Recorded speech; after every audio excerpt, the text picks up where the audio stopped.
好啦，嚟到第35題啦，就問你遷移耕作啊 ，shifting cultivation 啊，俾咗幅圖你要你做 matching 嘅。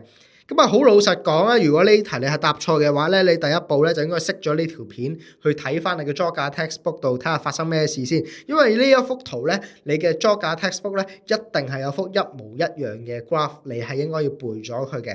咁但係啦，考試唔可以開書噶嘛，咁所以啦，喺你背漏書而你又要答題嘅情況下，你應該點答呢一題咧？咁我哋可以用一個邏輯推斷嘅方式去估下個答案係啲乜嘢嘅。咁首先啦，第一步咧就一定係要揀個 location 啦，選擇地點啦。咁第二步咧就係 W 啦。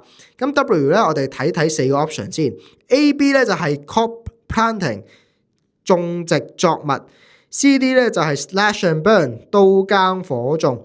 大家要諗一諗喎，一個原住民去到一個新嘅地方咧，其實嗰笪地方仲係有成堆草同埋成堆嘅熱帶雨林喺嗰度，點種啊大佬？我第一步就係要燒鬼晒嗰啲樹，燒鬼晒嗰啲草，咁樣我先會有養分，先會有平地可以俾我種嘢噶嘛。咁所以咧，答案一定係 C 或者 D slash and burn 嘅啦，因為咧冇可能一嚟就 crop planting，冇可能一嚟就種嘢嘅。A、B 一定係錯嘅。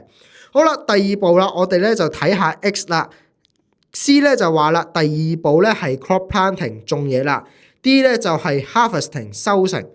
大佬啊，你冇理由唔種嘢就收成噶嘛，冇可能噶嘛，係咪先？你一定要種咗嘢先可以收成噶嘛。所以咧個答案咧一定係 C 啦，冇可能係 D 嘅。